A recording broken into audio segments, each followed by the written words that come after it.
দুর্দান্ত স্বাদের নিরামিষ সজনে ডাঁটা চচ্চড়ি আজকে আপনাদের সাথে শেয়ার করে নেব।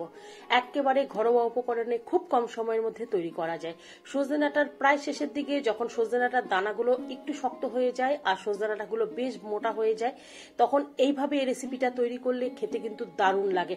আজকে কিভাবে তৈরি করলাম সেটাই আজকে আপনাদের সাথে শেয়ার করব। আশা করব আজকের রেসিপি আপনাদের অনেক ভালো লাগবে। নিরামিষ সজনে ডাঁটা চচ্চড়ি তৈরি করার জন্য বেশ কিছুটা সজনে ডাঁটা কেটে নিয়েছি, সাথে নিয়েছি আলু এখানে একটু বড় করে বেশ লম্বা করে কেটে নিয়েছি। এই রান্নাতে আলু দিলে খেতে কিন্তু দারুণ লাগে।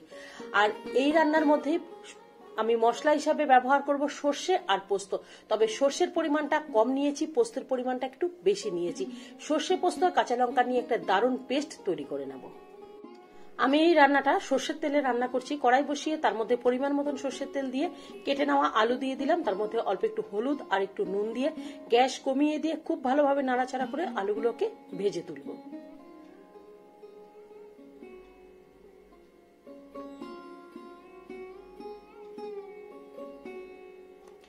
আলু ভাজা হয়ে গেলে সেই তেলের মধ্যে কালো জিরে ফোড়ন দেব।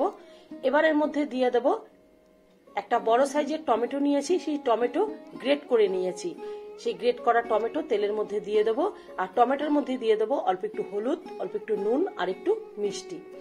খুব ভালোভাবে টমেটোটা তেলের মধ্যে নাড়াচাড়া করে নেব। টমেটো থেকে তার কাঁচা গন্ধ চলে যাওয়া পর্যন্ত আমি রান্না করে নেব।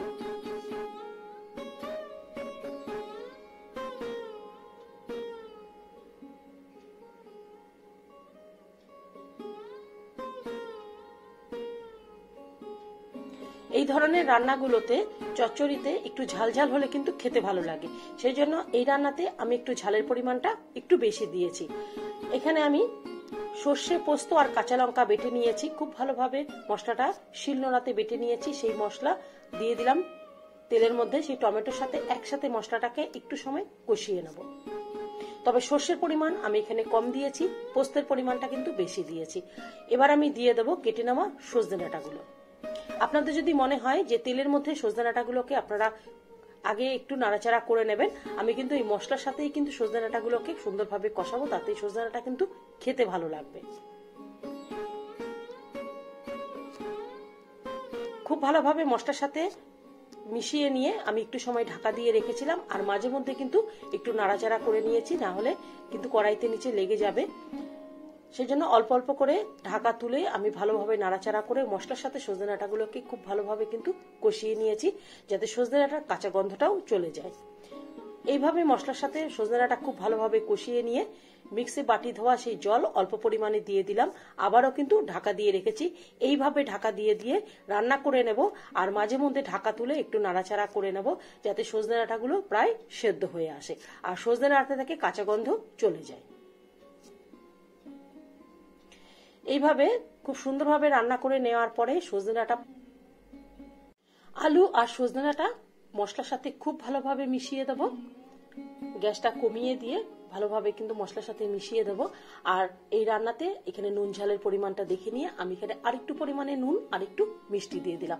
যে কোনো নিরামিষ রান্নাগুলোতে নুন ঝাল বা মিষ্টির পরিমাণটা যদি ঠিক থাকে তাহলে কিন্তু খেতে ভালো লাগে। সর্ষে পোস্ত যে আন্দাজ মতন করে আমি এখানে ব্যবহার করেছি, সজনে ডাঁটার আলু তার গায়ে মশলাটা মেখে থাকবে সেরকম করে কিন্তু মশলাটা আমি এখানে নিয়েছি। একটু যেহেতু শুকনো শুকনো হবে সেজন্য মশলার পরিমাণটা কিন্তু একটু বেশি নিয়েছি আমি। খুব ভালোভাবে মশলাটা সজনে ডাঁটার গায়ে খুব ভালোভাবে কিন্তু এখানে মিশে গেছে, আর সজনে ডাঁটা প্রায় কিন্তু সেদ্ধ হয়ে গেছে। এবার আমি এখানে দিয়ে দেবো পরিমাণ মতন জল, তবে জলের ব্যবহার কিন্তু খুব কম করব, কারণ সজনে ডাঁটার আলু কিন্তু সেদ্ধ হয়ে গেছে। অল্প পরিমাণে জল দিয়ে দিয়েছি। খুব ভালোভাবে মশলার সাথে এই জলটা মিশিয়ে দিয়ে এর উপরে এবার আমি দিয়ে দেবো কয়েকটা কাঁচা লঙ্কা। এই কাঁচা লঙ্কা কিন্তু গরম ভাতের সাথে মেখে খেতে কিন্তু দারুণ লাগে। দিয়ে দিলাম 3টে কাঁচা পাকা লঙ্কা, তার উপরে দিয়ে দেবো কাঁচা সর্ষের তেল।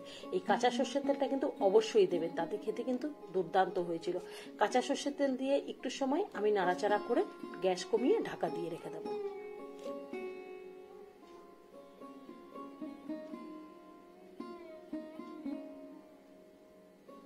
বেশ কিছু সময় বাদে ঢাকা তুলেছি। যতটা পরিমাণে জল দিয়েছিলাম বেশ কিন্তু শুকিয়ে গেছে। আলু একেবারেই কিন্তু গলে মশলার সাথে মিশে যায়নি, বেশ গোটা গোটা অবস্থাতেই রয়েছে। খুব সুন্দর একটা মাখো মাখো একটা চচ্চড়ি তৈরি হয়ে গেছে। এবার গ্যাস বন্ধ করে ঢাকা দিয়ে রাখবো, তারপরে প্লেটে তুলে নেব। বেশ কিছু সময় বাদে আমি চচ্চড়ি প্লেটে তুলে নিচ্ছি। দুর্দান্ত লোভনীয় কিন্তু হয়েছিল, গরম ভাতে খেতে কিন্তু দারুণ লেগেছে। এই নিরামিষ রেসিপি সজনে ডাঁটা আমি এখানে সর্ষে পোস্ত দিয়ে তৈরি করেছি। আপনাদের যদি মনে হয় আপনারা মটর ডাল দিয়েও কিন্তু মাখা মাখা করে কিন্তু তৈরি করতে পারেন। আজকের এই রেসিপি যদি আপনাদের ভালো লেগে থাকে তাহলে অবশ্যই বাড়িতে তৈরি করবেন। ভালো লাগলে লাইক করবেন, শেয়ার করবেন, কমেন্ট করবেন আর আমার চ্যানেলটিকে সাবস্ক্রাইব করবেন। এতক্ষণ আমার সাথে থাকার জন্য অসংখ্য ধন্যবাদ। ভালো থাকবেন, সুস্থ থাকবেন। নমস্কার।